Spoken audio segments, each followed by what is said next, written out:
Alright guys, welcome to my build overview for the Plasma Orb Runemaster that I've been playing since launch.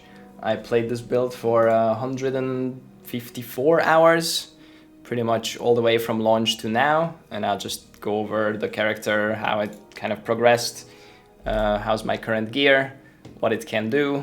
The original build comes from Snap. I'll link his channel and the videos in the description. He theory crafted this.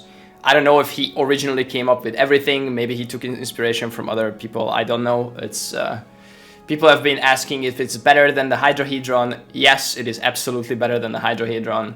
It is an insane build. In group play, it can scale into the high thousands of corruption, well above 3,000, maybe even 5,000 plus, as long as you have a Paladin support. It has insane damage, clear and single target, and insane defenses also. As you can see, I'm just sitting here at 76% dodge, and if I teleport, I have 3.4k armor and 3.4k dodge, which means that I have, as long as I have 3.4k ward, which in combat I do, if I put up my shields, this staff is giving me 340 flat spell damage from that last mod there. This is the endgame version of the build. This is not how it starts. You can level this with Glacier up until like level 45, and then you respec into the Plasma Orb. You go Rune Bolt and Runic Invocation, and then you put on any wand.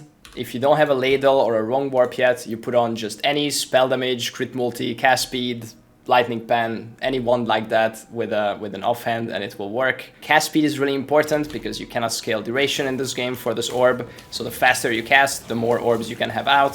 So scaling cast speed is important. And then before you go into this endgame version, I'll show you my previous gear set.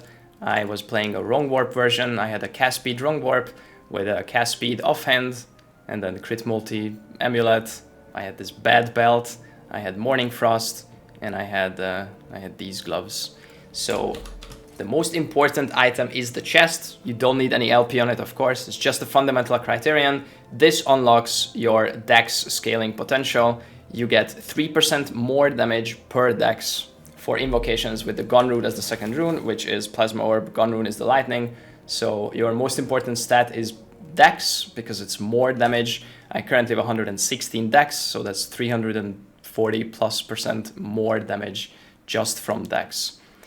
And that's not all, because this staff unlocks the defensive scaling into offense, the dodge, armor, and ward. Your lowest value becomes flat spell power, and dex gives you dodge, so it's like double dipping. It's insane. So the boots of choice is the Snowdrifts because it's a high dodge base, and it also has a 32% dodge rating roll on it, which is a lot of dodge. You want to put dex on it and dodge, possibly armor. Jungle Queen, insane belt, gives you dex and 40% increased dodge and 10% more dodge when you drink a potion. So when I drink a potion, I have 4.2k dodge, 79% chance that I just don't get hit. That's an insane defensive layer. Helm is a barbute. It has int and dex on it, which is really good. And then you slap on some more dex. Rings are red rings. These are pretty expensive, even Crazy without LP. Imperium style. They are really good because they have dodge on it also, and attributes. And this build scales really well with attributes, right? Int gives us increased damage, and Dex gives us more damage, and dodge. So all attributes is really, really good. And we use these two rings to basically cap out our resistances. Without these rings, I have not much res. But that means we don't have to put resists elsewhere. You can finish the resists in the idols, whatever you're missing. Gloves is armor base with mitigation for dot, so that your armor works for mitigating dots. Dots and high corruption are really dangerous. Having this mod helps on the base. And then the current health lost, you need this to unlock the insane ward in the Paladin group that we've been playing. If you don't have this mod, you're not going up to a lot of ward, so this mod is important. Armor Shred is nice for solo. In group, we didn't need it because we had Armor Shred from another source, but if you're playing solo, you want Armor Shred here or on the Amulet. Relic, this is important. Twisted Heart, this enables your ward scaling from spellcast. This is why I'm going low life, because I'm just spending my health on spells and then it turns into ward, and then it's +1 Ellie spell, so it's gonna give you +1 to this, this. It's a very nice value, +1 point, and then it also gives you cast speed, and you can just slap on some crit multi, dex, int, but mostly dex and crit multi becomes your best, like slam stats. Idols, you want 2 stun immunity after teleport idols. You kind of want 2 3-second rolls. They add up. I don't have a second 3-second roll because I needed this to like keep my cold res. Technically, I could just keep my cold res while teleporting because I have this node on my teleport, but I want it to be always kept even if I don't teleport. So I have 5 seconds of stun immunity. On high corruption, pretty much everything stuns you, so you really want to be stun avoidant. And then you fill out the rest of your idols with flat dodge, resist, small idols to balance your dodge and armor. I also have an armor one here because I was trying to balance it so that it's nice and even. So that is my gear. Here I'll show you the DPS rotation. You put up a Reowyn's Frostguard, which is cold, fire, cold. You invoke that. That gives you a lot of ward. And also it gives you the giga tankiness from Flame Ward. It's like 40% less hit damage, crazy DR, 30% less area damage, gives you ward. Teleport gives you armor, so you want to teleport every like 7 seconds to have this buff up. And it also gives you ward retention, so you get to keep your ward for longer. And then the rotation is Rune Bolt, which would otherwise be Fire, Lightning, Cold. If you spec a Searing Dart, it will convert the final cold to a fire. So your Rune Bolt will always be Fire, Lightning, Fire. And then you invoke, and that's the Plasma Orb. The Plasma Orb, when it hits the target, it's supposed to do fire damage, but I don't think even that works.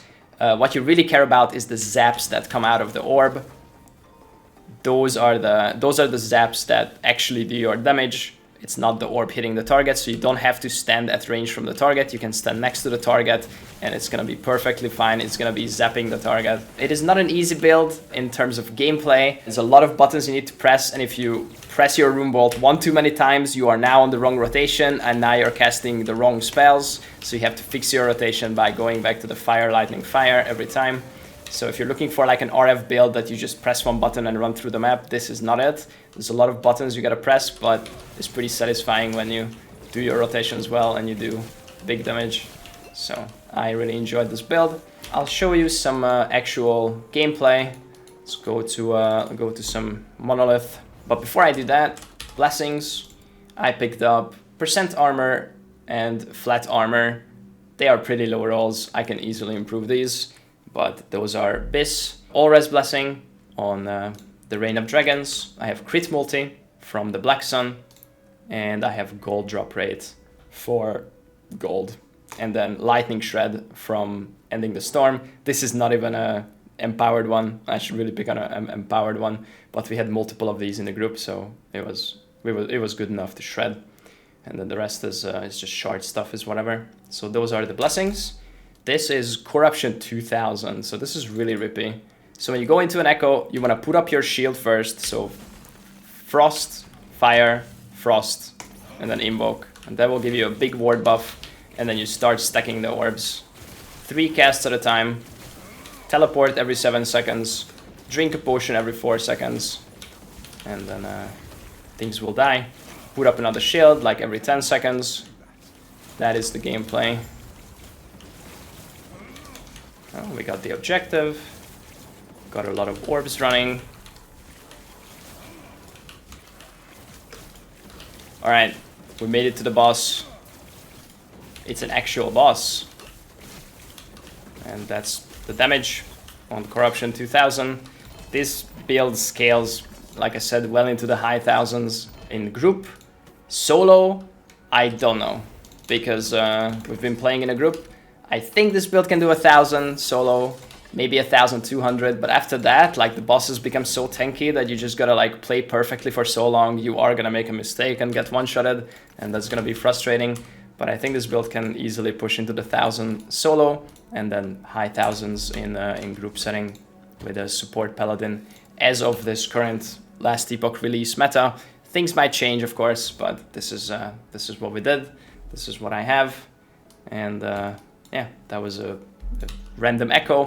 Now let's do some boss damage to show the single target. I'll do a T4 Yulra. So let's go into the dungeon. All right, T4, Temporal Sanctum. I have nothing to craft here right now, so we'll just do a boss scale. We are here at Yulra. T4, area level 100, cast some balls, cast the shield. I'm gonna play it safe and not, you know, tank the blast.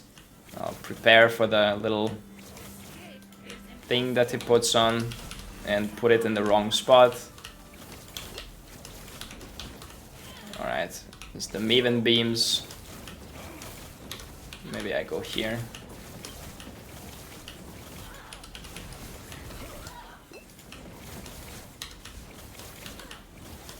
Do another explosion.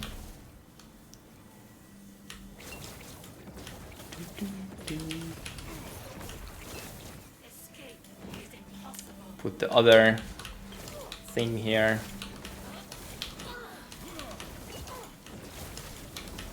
And there it is.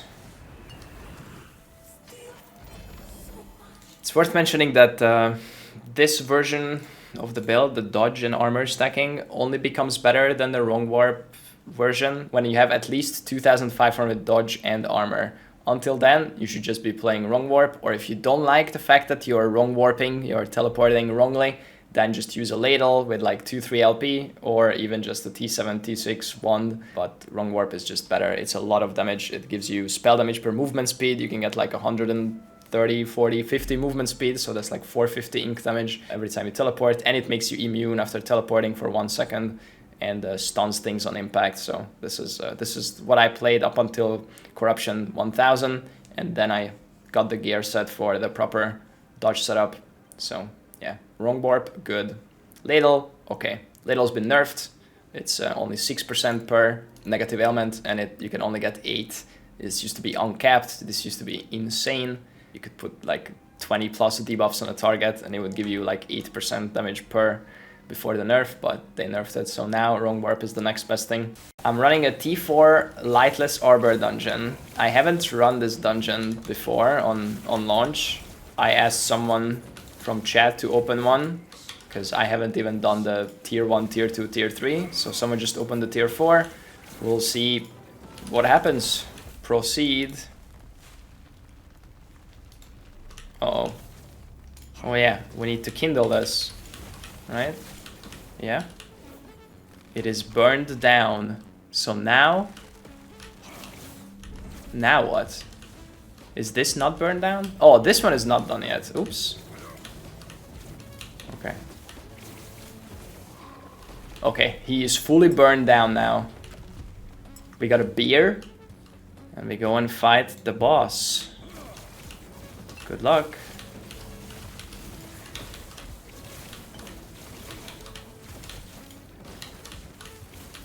Stand behind the thing. Stand in the thing. Stand behind the thing.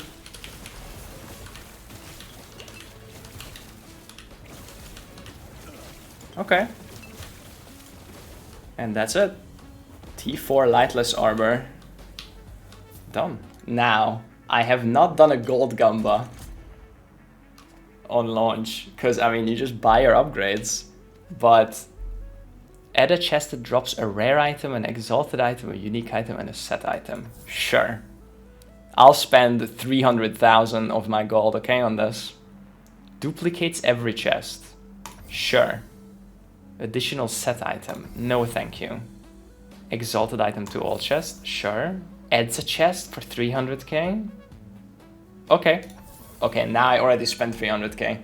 Decline. That's it. We're entering. And what do we get? 5 exalted items or something. We got 4 chests. Idle.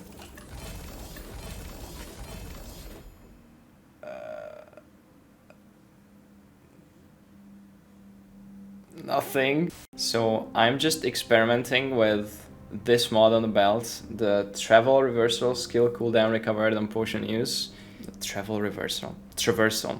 Unfortunately, it removes that 2.5 seconds from the base cooldown. So even though I got my teleport cooldown to be exactly 2.5 seconds, 1 potion doesn't reset it. But if you drink 2, it does. So every time I teleport, I can just teleport again. As long as I have potions. But then you are out of potions. With 1 potion, we have like a 0.2 second cooldown on it. And then you can kind of get it back almost on pace. Like you can basically sustain the potions. This next map, I'm only gonna drink single potion every time I teleport. And then let's see how fast we can go like that.